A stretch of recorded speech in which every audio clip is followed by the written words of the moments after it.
iri tegeko bwa mbere ry'amafaranga leta ni fantaisiste ni tegeko ridahuye n'ukuri.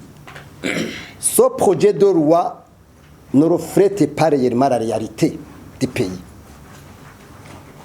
Ntibyumvikana na gato mu gihugu nk'u Burundi ingene leta ishobora kwiyumvira kuduza amafaranga izokoresha a 64%.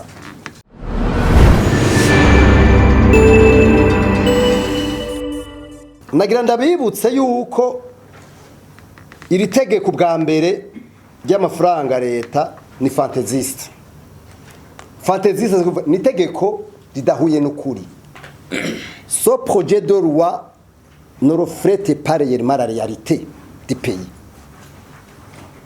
Ntibyumvikana na gato mu gihugu nk'u Burundi ingene leta ishobora kwiyumvira kuduza amafaranga izokoresha a 64%. Ibyo bintu ntibibaho mu marosete mu gihugu nk'u Burundi, ni irrealiste. Urumva twari hafi 5000 miliyari niyo twari ko kuri budget heze, mugabo twagiye hafi plus de 8000 miliyari. Murumva ivyo bintu plus de 8000 miliyari, mwumvise na bya bibazo biri muri analyse de loi de règlement et compte rendu budgétaire.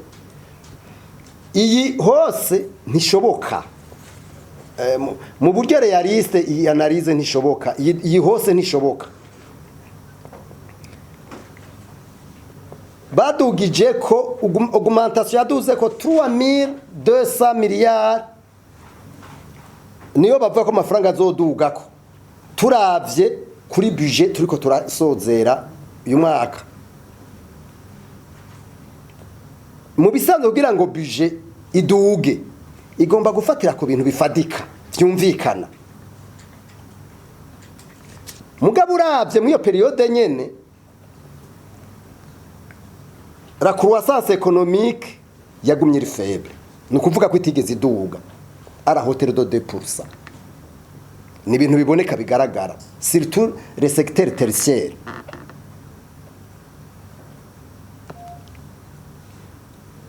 Hama le PIB par habitant il est en dessous de $350 par habitant. Ku mu individu umuntu aronka munsi y'idolari ku munsi. Ama exportation ntiyigeze aduga, ama investissement ntayahari, murabibona. La disponibilité de devises kugira ngo baza kwimporta ntayahari. None mu by'ukuri iyi hose y'iyi budget il est soutenu par quel chiffre scientifiquement parlant. Mutubariza abashinga amateka muzobaze muti mwadugije mbega iyi budget ko mwayidugije à ce niveau là il est soutenu par amantu zenya amashifra yayo. Ibyo ico ni cyambere nagomba shikirize. Twebwe ingene tubona hanyuma na répartition du budget ubiravye neza, nous avons encore ico bita budget de consommation au lieu que tugira ico bita budget d'investissement. I priorize ico twita le secteur porteur de croissance. Mugabo uravye leta usanga budget gira ari budget do consommation. Ibi rero biragoye, nico gituma twebwe dufite des propositions dutanga nko kwikungene ama secteur yogira abashinga amateka bavyube canke babireke. Twe nk'ubu twabona yuko kugira ngo la croissance ishobore kuba soutenue, leta yari gushira nka 20% de prévisions budgétaires muri le secteur agriculture et agro-industrie kugira ngo dushobore kuduza umwimbo. Mu ma infrastructure économique, no énergie et carburant 20%, infrastructure économique 15%, industrialisation et secteur privé 10%, éducation, orientation et compétences 10%, santé 8%, gouvernance 5%, administration générale de l'État 12%. Ibi nivyo twe tubona kugira ngo mu vy'ukuri ntitugume tujana amafaranga muri consommation muko tariko turaduza umwimbo kuko tuguma ducupira mu madeni kandi ayo madeni dufata atari kwaja kugwiza umwimbo mu vy'ukuri agenda kurondera ibintu mu vy'ukuri usanga umengo ni ibintu vyo gufungura. Murabe ingene leta yumvira mu bintu bijanye n'amarosete muri ku marosete ubu turiko muri 2025 leta yari yategekanije 3688 milliards en 2025. En 2026 yari yategekanije 4594 milliards. 2027 ikirabiduza ubu uya ma prévision budgétaire ari kuri 5636 milliards en 2027. Ikibazo mu ngaca yibaza none leta ko aya mafaranga mboni gume yaduza gutyo le pouvoir d'achat des citoyens aba partenaires ko nababwiye amafaranga ava ahantu hatarenga habiri hatatu tuvyibukanye amafaranga ava mu ma taxi n'amakori ava mu mifuko y'abanyagihugu agacava mu mafaranga abafasha uburundi batanga agacava no muri financement de déficit ya madeni baza gusaba mu mabanki hamwe no muri BRB ya madeni mwumvise yuko ideni tugeze kuri plus de 7000 milliards mwavyumvise none ya mafaranga atizije yakura mutubariza abashinga amateka amafaranga yazocapa ko turiko tuja mu kinogo tutabona ibi nibiharuro n'umwana wese ashobora kumva. Iyumvire iyi augmentation ufatiye kuri ibiharuro meje kubabwira no kuvuga yuko rero sete zizoduga près de 53%. None 53% amafaranga azoca vahe ni kibazo. Ikintu cyari kumvikana yuko ibintu byaduze domo byari kuduga umuntu akabisigura iyo batubwira yuko la production du café ikawa izoduza umwimbo oro ni murabizi kuri secteur café atakinda kimikizana ivyo mwese murabizi byagumye bimanuka. Ikindi cyari kubitubwira nuko la filière thé et coton byari kunavyonye kuduga. Ikindi kintu cyari bigwisigura ni ingene recette minière sindabishikako recette minière muraza kubona ko navyo akamara mwiyibiji muraza kubibona ntibyaduze. Hanyuma ikindi nico no kwita yuko inflation iba yamanutse mugabo inflation iri projeté hafi kuri 34-35 voire même 40%.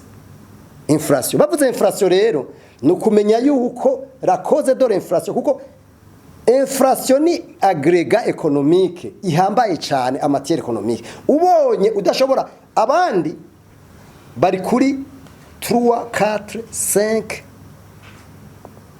6 au maximum ya inflation muga twebwe turi kuri 25 30 45. Nani mwe mu vyo bintu birashoboka kwere ko ushobora kuduza amafaranga gutyo oya mwiyatande yuko bidahindutse ibintu bitabihinduye bizohava ahubwo mwiro turuva mugiye gusuma kumwe kwikongo ngaha mu myaka iheze mutwara mu kiroro c'amafaranga naye atagisa hava. Ibi rero ni ngorane. Ikindi nagomba kuvuga ibi bintu bica biza gutera ikibazo.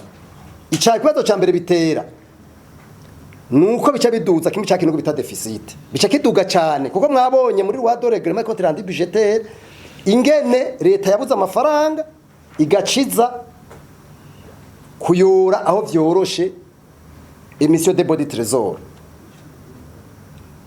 Ikigira kabiri kizoca kiba c'est l'endettement public ideni zica riduga kandi kuko urumva itayaronse yayategekanije kandi igomba kwiberaho neza guverinoma bica bigora ishiza kugira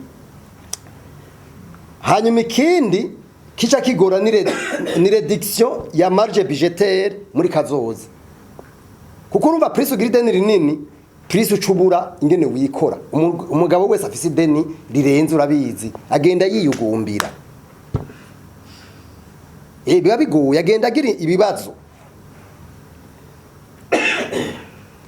reka rero ndabereka ikindi kijanye na ntuzenya na n'ingene amafaranga ava hanze yagiye aramanuka muri 2025 twari kuri 7%, 2026 5.8%, 2027 ubu turi kuri 4.9%.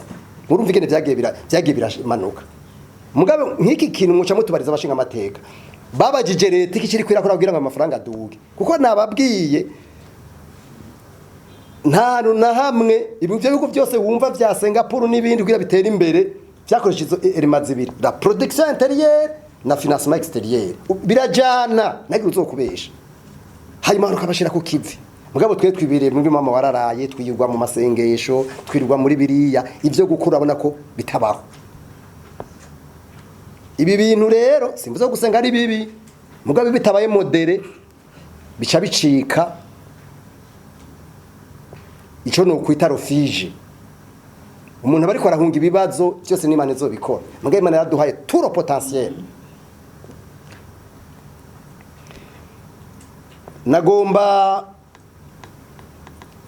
nagomba kugira ngo sinda batwara umwanya munini nje kuzindi erema simave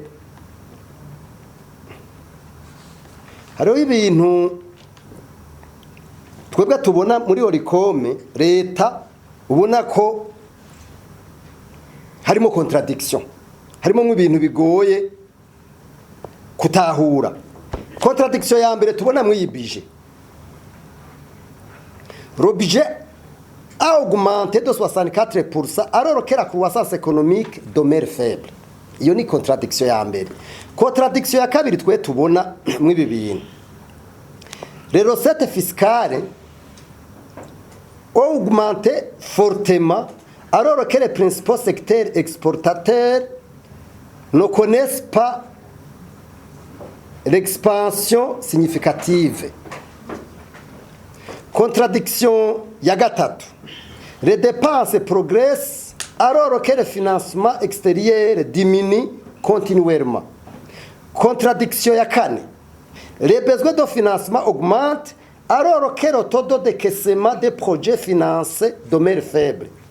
Contradiction ya gatanu. Le pays dont igihugu cy'u Burundi kiguma kiri mu bintu gikena by'ibintu bidahera eheraba imyaka igiri kuri 5-6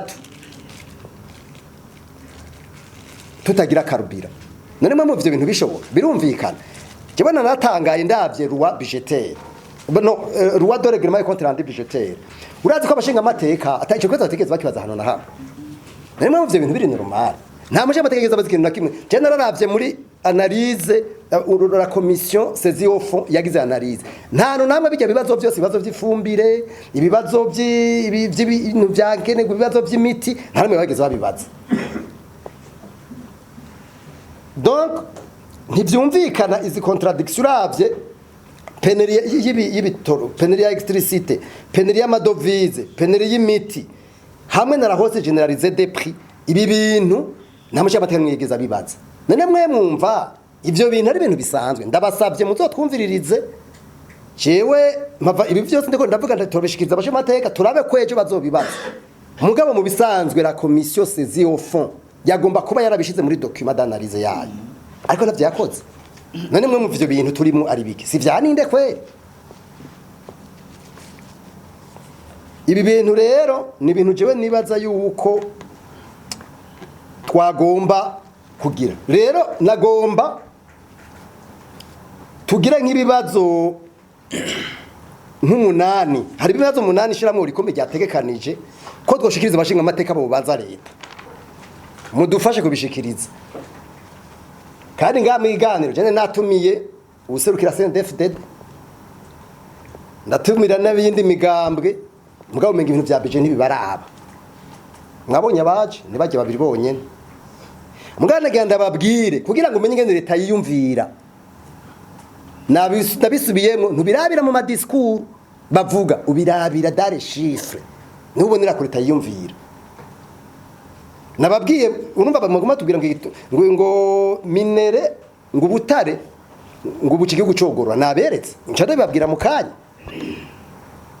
nagenda babwire mbere ko nshaka ibi bibazo leta ku bintu bijanye n'amaminere mwiyi budget iyi projet de budget bariko bariga mu nama shigamateka bategekanije miliyari 5 zonyene gusa namwe mu vyo bintu atari ninde kweye none ya makamyo bica bijaye azoca jaye amafaranga azojaye mutubariza abashinga amateka ko baguma batubwira ko amaminere ari ligne de source de financement y'ama projet phare y'igihugu none bigenda gute ngo bategekanye 5 miliyari gusa siri un budget de 8 miliyari tuvyumvikana murumva rero ko ivyo bintu ari ibintu bigoye hari bibazo nagomba kuvuga abashinga amateka bo baza leta guverinema ivyo bibazo ni ibi bikurikira quelles sont les bases économiques justifiant une augmentation du budget de plus de 64%? Turakeneye kumenya ivyo leta yisunze kugira ngo iduze iyi budget gutya kuko nta namwe biri ntibiboneka bisunze iki mwabonye muri loi de règlement quotidien budgétaire amahera bari bategekanije ava hanze ntiyabonetse mugabe ikintu kiri grave reka ndababwire ni budget projet de budget iya murazi gane bageze n'ubu bace bategekanye hafi 2000 miliyari 1700 miliyari azova muri babandi batayatanga mugabo murabize amahera y'aba partenaire obéit à des principes stricts et clairs la gouvernance politique no kuvuga intwari bereye muri bya démocratie la gouvernance économique gukoresha amafaranga neza ivyo tasho hanyuma na la capacité d'absorption ivyo bintu murabizi neza ko mwese leta amafaranga bayihaye itigera iyakoresha neza amahera y'abapartner kubera bazana abantu batari kompeta kugira ngo babikore mugabo ndababwiza uko ndababwira kandi kantu muri loi de règlement et quotidien budgétaire amafaranga bategekanije ko amafaranga bahinze goze igihugu yose barayakonsomye yose je naravye neza ajya amahera babahaye barayakonsomye murumva ico kintu yose barayakonsomye mugabo amahera y'abapartner kubera harimo rigueur harimo basaba compétence yo barayora yiwabo yose yabaye real taux de réalisation 100% hari naho bagize plus de 100%. Nemo mvuce kintu atari kibazo kweri bisha bikwereka yuko ico bitara rigueur budgétaire idashoboka twebwe no twibere mu kintu bitara indiscipline budgétaire ayo no ma principe akoreshwa muri gestion du budget iyo hariho indiscipline budgétaire nta kindi na kimwe gishoboka tuja mu ivyo bibazo rero dukeneye kumenya les éléments scientifiques et économiques leta yisunze kugira ngo duzi no budget asotola ikibazo ca kabiri quel secteur productif permettra l'augmentation projetée des recettes fiscales uravye ibindi bintu biteye ikibazo ngaha ningene leta igumirondera kununuza umwene gihugu aida kuye muri ya madeni za gufata acaza kubaro poids ku mwene gihugu ikiza kugwiza amarosete amataxi surtout la taxe sur consommation ibi numviriza ibintu byose mugura urabona ya mazi ngaha urabona iyo telefone uri kurakoresha ugenda urabusanga byaduze ngo bitagira uko bingana ivyo rero ni ibintu nk'abantu basoma gacupa nukuri no kubiramuka bigabanya ega ni mupfa cenywa amazi gusa mu bintu vya mbere bizana amanuzi uravye nkajya ama dividende mugende murabe dividende nababwiye ama entreprise publique a participation publique Brarudi niyo yinjije amafaranga menshi plus de 10 milliards nta yindi nimwe izindi zaciye zica kuri miliyari. Ni ukuvuga ko abarundi nari babwiye dufise specialité y'ibintu bibiri mu Burundi kuja mu madini no mu gacupa. Je narabajije abantu mbega none kubera iki abarundi cyane usanga bari mu madini simvuga kuja mu idini ari bibi mugabe iyo bigiyemwo dini manière aveugle ucuhindu nk'igihwiji vyose nibitakeneye donc ucuja muri kimwe bita le désespoir nahimana gusa uwo vyanse nadashaka kuja mu iyo dini ashija mu icupa akazoherayo. Ivyo bintu rero ni kibazo nico gituma ubona Brarudi nabijya bintu vyo murabona mwe bita ngo nyambari ubusara bwa nyambari biki hariho nababiheramwe urabona ko leta iguma ivuga ngo babihagarike mbwa vyaranse.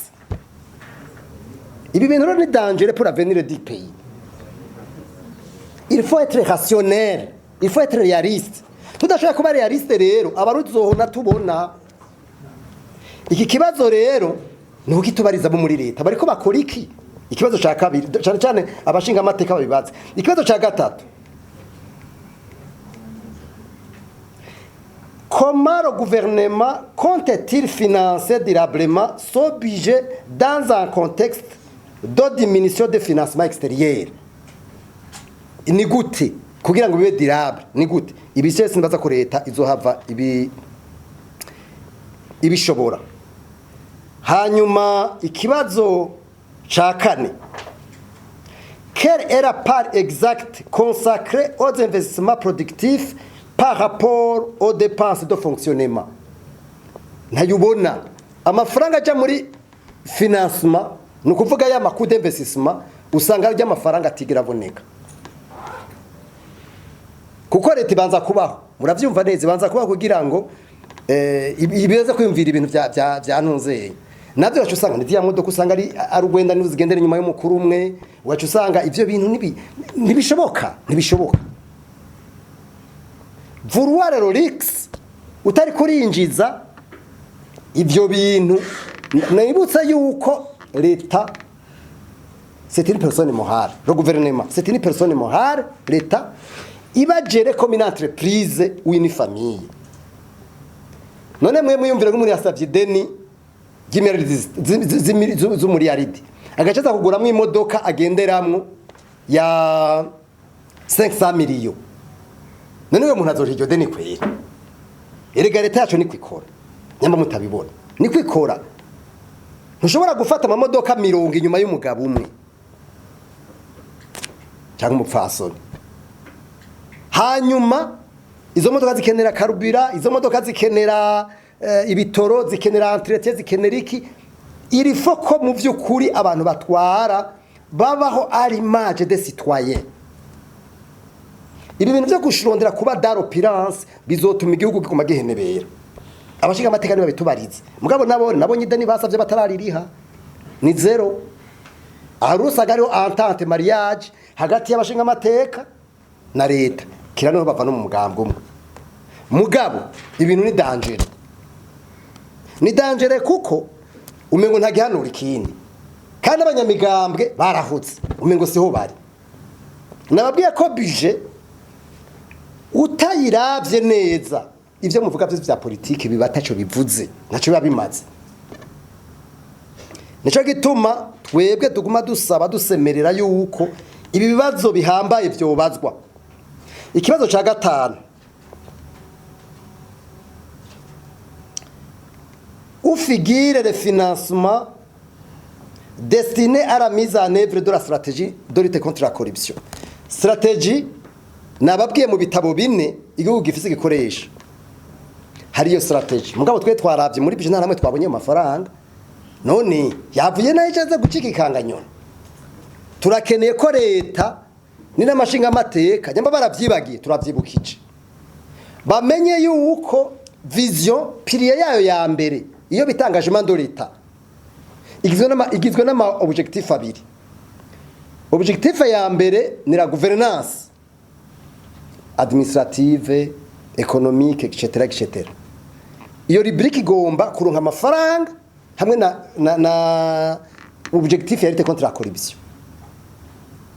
None ko atamafaranga yacu twabonye mu budget kandi kaba inama nshikiranganje yayitoye itariki 7 z'ukwezi kwa 0 umwaka w'2026.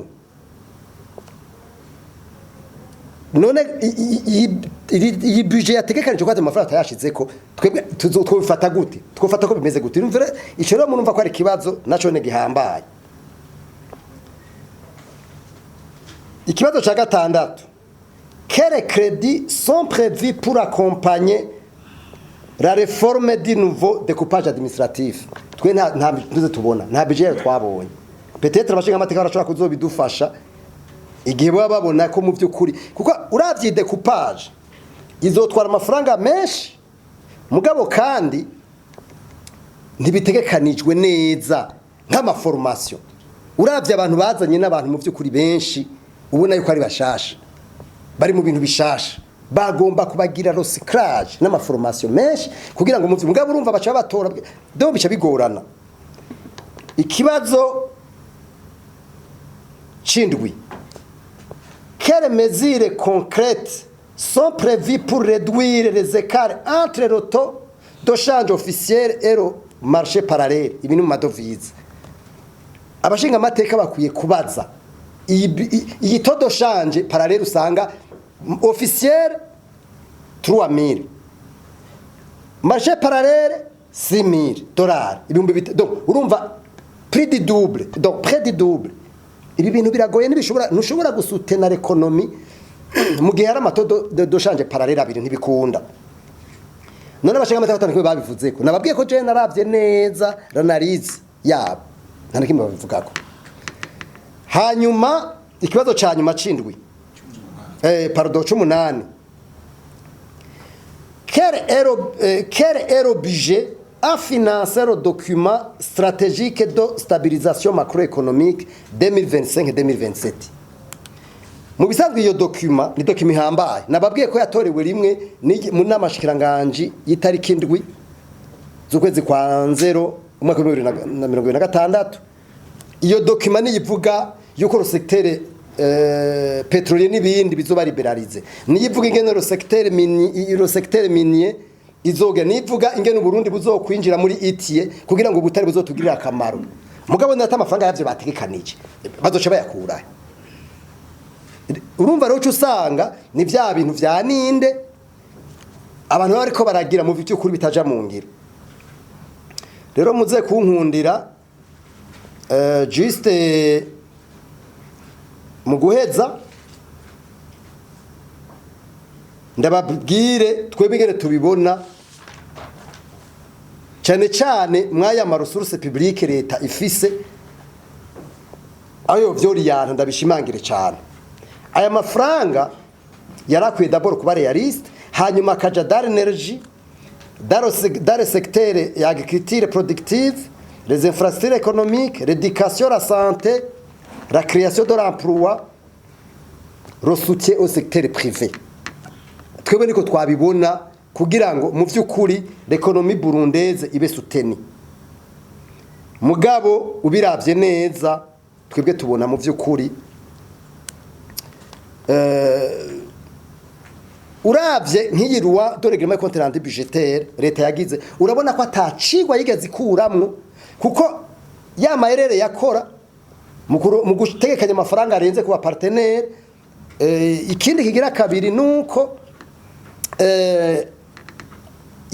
bimwe vya ressources minières vyose byagumye kwa kundi kandi ukabona ko mu vy'ukuri atakigoro nakamwe kari karakogwa kugira ngo ibintu bishobore kuduga. Ikintu nake tubabaza nukuntu abantu bose abashinga amateka umugambi utwara imigambi ya opposition mwebwe aba journaliste umego ntimubona ko ikintu ari kibazo. Ni kibazo kuko ivyo tuvuga byose kuma turirimba ngo Burundi 40 pays émergents, Burundi 2060 pays développés. Ndababwije ukuri nibishoboka veke soja do comportement iyi discipline budgetaire ntishobora gutuma dushika muri 2040 nibikunda nibiharuro twavuze nk'ubu mwebwe aba journaliste mwari bikoca mwereganiza amadeba sur ces questions muhamagare aba expert kugira ngo tugire débat d'idées mugabo urabona mu Burundi burimwe harawusanga ubu uya abatwara umengo bakunda débat asansenique iyo nayo nishobora gutuma igihugu giprogressa ntibikunda rero nagomba kameme mpereze siri ni note positive simave ngoma mvuga bibi gusa ini note positive kameme muri loi budgetaire muri loi de règlement et compte rendu budgétaire bari barategekanije kuri rubrique yitwa récupération des fonds détournés bari bategekanije yuko bazokwinjiza 3 miliyari niyo bari bategekanije mugabo byaraduze barashize ko hafi 5 miliyari ubu haragiye ko hafi 7 miliyari donc ayinjiye hari yategekanijwe 3 miliyari muri 2024 2025 mugabo todo réalisation yaciba plus de 7 miliyari ico kameme ni bonne note kuko murabona mbere nababwiye ya ma principe ashika kuri 5 agenga ibintu vya budget burya kiriya kintu cubatswe nga kuri stade kijya kivyora igihumbi kwijana ya ma principe nababwira 5 kuko kumva ngo stade yarubatswe atana amafaranga ushobora kuyabona muri budget kijya mu bintu bijanye n'amategeko no kugera budget bavyita crime économique kuko nababwiye ama principe ni universel aha rero nico kimwe n'aya mafaranga ya récupération des fonds détournés nibiza biraduka kugira ngo tubone mu byukuri ko ari byiza rero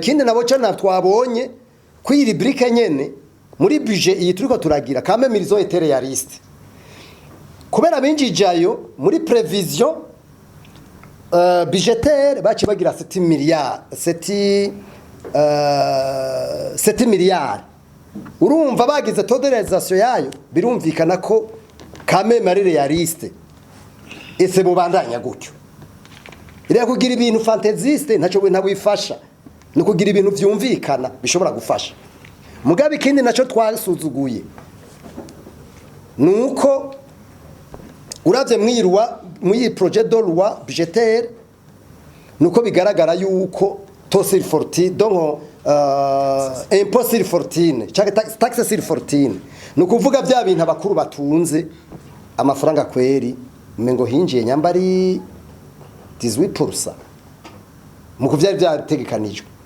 nukuvuga umworo niba guma rondera gufinansa kugaburira leta mugabo abatunze wapi aha rero nibice bigoranira mugabo mwibuka yuko hariho principe muri constitution ivuga yuko les charges du budget abasitwaye bose bazironka kumwe sero ngene umuntu atunze mugakira igihugu cyacu rero tubiravye neza umenga igihugu hariho bamwe bacikoreye nabandi cikoreye abacikoreye naboro mbega nta kantu kari hano urabona abo bagahera nibi uriya mworo ahamagara kugaburira umukuru mu gihe byagomba yuko umukuru ahubwo ari wagomba kwitanga cyo sinibuka munyibutse igihugu kimwe umupresident umwe bavuga ngo president le plus pauvre au monde sinibuka igihugu cyarico mugabo uyo mu president yagumye yibira muri JT yiwe na sare yiwe gabura kabiri ninde bizibuka umengo ni Paraguay yitwa nyuma muskolika izina nk'iryo ho voilà no yibera mu nzu yiwe n'umutamakazi wiwe ntiyigeze ahindura kandi amahoro yari afise ntiyigeragira erega hari cyo bitare insensibilité murumva iyo ntuze nyari insensibilité n'umuntu ameze nk'isiha n'umuntu adahaga niyabonye inzoga iri ngaho oyi hakwa yisiga cagenda kwidaha iyo yanyoye kugira ngo ashobore kunywa igisigaye isi yamurazi ko yiburushinga itajisha ikiba isuka itarima ikiba impuzu itayambara ikiba ureta itabwifuka. Igihe rero umuntu agiye imbere y'abandi yumva ko umenga agomba ko ibintu byose avyikumakumira muga mugera majorité de la population baguma bakenya igihugu ntigishobora kwavansa na gatoya. Na rero tuvuga tuti abantu bari imbere y'abandi imbere ko baza gutwara abanza bakwiye kubanza kwigishwa icari cyo letike politique. A leadership mu bintu by'uburongozi bavuga yuko uyu umuntu agiye gutwara abantu atabanje kuniga canke kwanihira cyo bitarego. Jewe uyu muntu acacika ikibazo n'umuzigo n'umutwaro ku gihugu no ku bantu bato bato. Nico gituma jewe nguma nsaba abantu batwara n'abanyepolitike bashire ishuri ry'uburongozi kandi nibibe nk'aya mashuri mbona ari classique usanga ubu bantu basigaye bashohora abantu uko bivyigombeye abantu babigishire ethique politique.